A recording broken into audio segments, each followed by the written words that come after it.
Hi, my name is Misa, and my social media project is on the hashtag Yes All Women movement.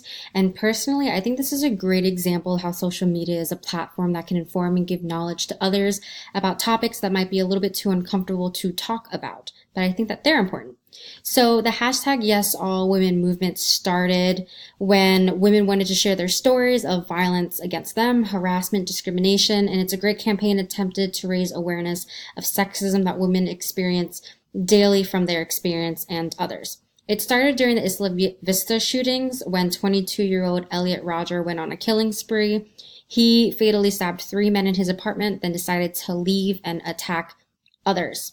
So there were seven confirmed deaths, four by gunfire, including himself. Three were by stabbing, 14 were non-fatal injuries, seven were by gunfire, and seven were struck by his motor vehicle. And so because of this, there was a video that he started that was called Elliot Rodger's Retribution. And it was his way of punishing women for their sexual rejection. And the video outlined how much he hated them because of it and how they had to suffer. And the Twitter response was amazing. May 24th, there was a Twitter user called Annie Cardi and Gilded Spine who launched the hashtag Yes All Women. Within 4 days, the hashtag was tweeted out more than 1.5 million times, and it was one of the most biggest hashtags for women. On May 26th, the Twitter account called Yes All Women was created. Within 48 hours, the account gained over 13,000 followers, and they all included women who wanted to tell their experience and others as well. Their slogan is Yes, all women go through physical, mental, and sexual abuse, and to share your story and tweets with us. And one of them is actually on the bottom, and that is it's a great conversation starter and I think so. So the news media coverage was amazing. The hashtag was covered by CNN, the New Yorker, Washington Post, Mashable published an article about it. BuzzFeed published an article about it. Their Twitter contribution was amazing as well. Women everywhere were coming out with their stories about their sexual harassment, about violence. Here are some examples that I think are quite intriguing as well. And there were just a lot of women who just felt the need to tell their story.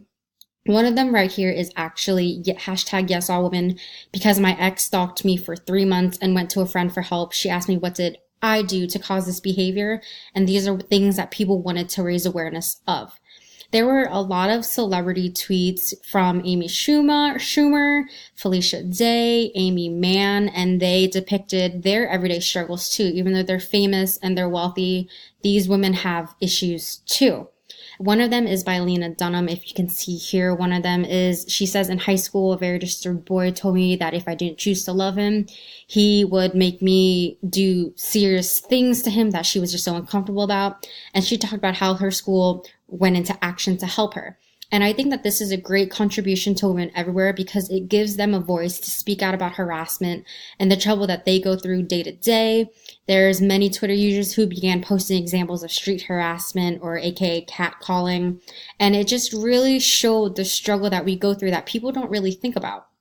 And one of the greatest things I think came out of this was the Harvey Weinstein scandal, where Rose McGowan actually tweeted about her assault, that he conflicted on her, and a lot of women like Angelina Jolie, she came out saying that he did sexually assault her. Gwyneth Paltrow said so as well.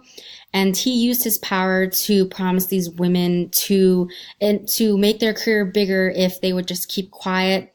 And there was just a lot of power that he thought that he could have, that a lot of women decided, no, it's time for you to stop. That all women everywhere, they felt the need to tell everyone that men don't have this power over me. And I think that the reach and impact is amazing. The Guardian, they commented that this hashtag helped illustrate the prevalence of everyday sexism against women. A writer describes it as a watershed moment in which you could see change happen. And there was just a lot of change, and there was a lot of conversation starters, and what we can do as a society to help the women and help educate men on how to treat us and how we should treat ourselves. And a lot of people on Twitter praise this as a powerful vehicle. And my thoughts on this, lastly, is that social media is a great platform that can inform others on issues that are not taken seriously but should. It is a great place for like-minded individuals to come together, to feel like they're not alone. And I think that this hashtag was amazing, that this really did show people that we can change if we want to, and we can make an impact if we wanted to. So thank you, and I hope you enjoyed this. See you soon.